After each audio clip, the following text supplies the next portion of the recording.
今回は立山雪の大谷散策ツアーに参加した時の動画です。金沢駅からバスに乗っていく立山黒部アルペンルートの最高地点の室堂、立山雪の大谷、来鳥、北アルプスで最も美しい火山湖など、ツアーでは一体どんな大自然が楽しめるのでしょうか。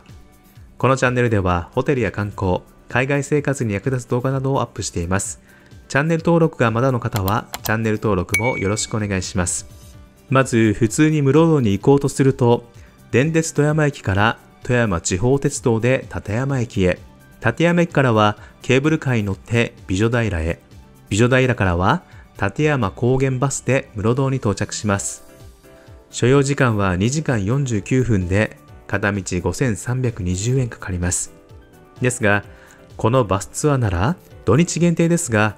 金沢駅から往復9800円で室堂に行くことができるので、初めて室堂に行かれる方や気軽に雪の大谷、室堂の散策を楽しみたい方におすすめです。ツアー前日、金沢駅の観光案内所で長靴を借りてきました。金沢は雨が多い地域なので、こうして長靴や傘を無料で貸してくれます。明日の室堂の天気は朝の11時から 90% 雨の予報。6月の室堂の気温は5度から10度ぐらいとかなり低く、僕たちは登山の装備は何も持ってきていないので、雨でも雪道を歩けるように長靴を借りてきました。あとは雨が降ってもいいようにワークマンでレインウェアも買ってきました。これがあれば、もし室堂が寒くても雨が降っても雨風が防げるので安心です。それにしても金沢の観光協会は本当に親切ですね。お隣の富山県の室堂ツアーに行くんですが、長靴を借りれますかとお聞きしたら、こんなに新しくてしっかりした長靴を快く貸してくれました。それでは購入したレインウェアとお借りした長靴で明日の室堂ツアーを楽しみたいと思います。ツアー当日、7時30分、金沢駅西口にバスが来るので、それに乗り込んで出発します。8時45分、立山アルペン村で15分のトイレ休憩があるので、ここでトイレを済ましておきましょう。その後、バスはどんどん山道を登り、バスの窓からは高い山々が見えてきました。途中で日本一の滝、称名滝が見える絶景ポイントでバスは止まってくれます。室堂に近づくにつれて、周りは雪景色に変わり、道路脇の雪の壁の高さも次第に高くなってきました。もう6月なんですが、室堂の雪の壁はまだまだ高いですね。この雪の壁は冬に積もった雪を GPS で道の正確な位置を確認しながら、ブルドーザーで少しずつ掘り進み、一番高い時期には雪の壁が20メートルにもなるそうです。すごい高さですよね。10時20分、出発してから2時間50分、バスは標高2450メートルの室堂に到着しました。帰りは13時に出発なので、2時間40分、室堂を自由に散策したいと思います。まずは雪の大谷の一番高い壁を見に行きます。この日は天気も良く、道は完全に除雪されていて、とても歩きやすくなっています。雪の大谷を見るだけなら、長靴は必要なさそうです。歩いている観光客は外国の方がほとんどでした。雪の大谷はもう世界的な観光地になっているんですね。ここが雪の大谷の最高地点。今はもう6月ですが、まだ10メートルぐらいの高さがあって圧巻です。まだ時間があるので、今度は三栗ヶ池周辺を散策しに行きます。まずは室堂ターミナルから日本最高所のリゾートホテル、ホテル立山を横に見ながら歩いていきます。この辺の道は全く雪がないので、とても歩きやすくなっています。しかし、歩き出してしばらくすると、今度は道が完全に雪で覆われてしまいました。昨日借りた長靴を履いておいて、本当に良かったです。普通の靴で歩いている方も結構いますが、雪の量が多いので、靴がかなり濡れると思います。なので、6月に三栗ヶ池方面の散策に行かれる方は、長靴か厚底のトレッキングシューズなどを履いてくるのをお勧めします。前方に見えてきたのが室堂のシンボル、御栗ヶ池です。この池は約1万年前にできた火山湖で、周囲630メートル、水深が15メートルもあって、北アルプスで最も美しい火山湖と言われています。例年6月までは深い雪で覆われていますが、今は雪が溶け始めて湖面が少し見えています。7月から10月はこのように紺碧の湖面に雄大な山々を映し出して美しい姿を見せてくれたり、秋には彩り豊かな紅葉とともにため息が出るほどの絶景が見れるようです。今の雪の景色もいいですが、また違う季節にもぜひ来てみたいですね。湖面に茂る緑のハイマツは特別天然記念物のライチョウの生息エリアになっていて、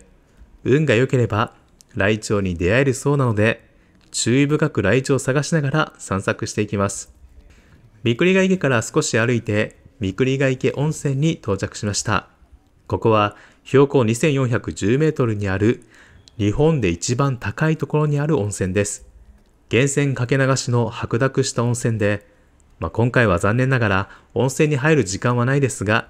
次回訪れた時にはここの宿に泊まってゆっくり温泉に入ってみたいですね。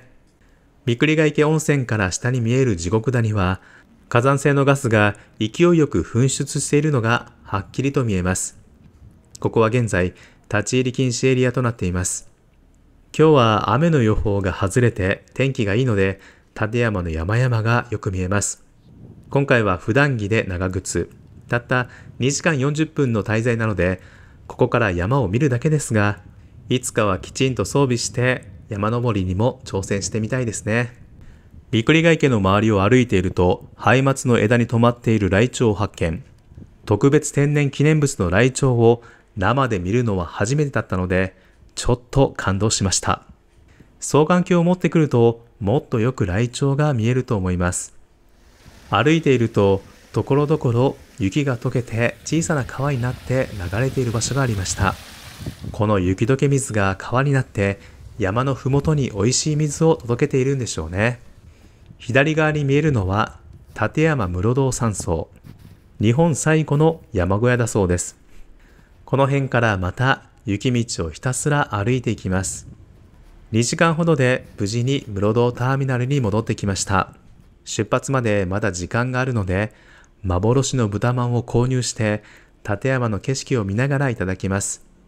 味は551蓬莱の肉まんの皮を少し厚くした感じでとても美味しいです。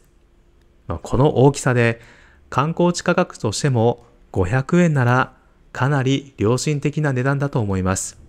13時、バスは室堂を出発しました。滞在時間は2時間40分ほどでしたが、室堂の素晴らしい景色を存分に楽しめました。バスは雄大な立山アルペンルートを通って次の目的地増野寿司ミュージアムに向かいます。14時30分、バスは増野寿司ミュージアムに到着しました。滞在時間は30分のみ。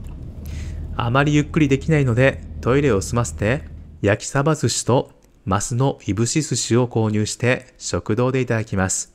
まずは一番人気の焼きサバ寿司からいただきます。昆布の中に肉厚の焼きサバとご飯の間にフレークが入っています。これは本当に美味しくて人気があるのがわかります。こちらは増野いぶし寿司。昆布で包んだ増野寿司という感じですね。増野お寿司を昆布で巻いた味で、こちらも美味しいので、増野寿司が好きな方にはおすすめです。ただ、個人的には焼きサバ寿司の方が断然美味しかったです。16時10分、バスは終点の金沢駅に到着し、このツアーは終了です。金沢駅からバスで雪の大谷、室堂の散策、増野お寿司も食べれて大満足のツアーでした。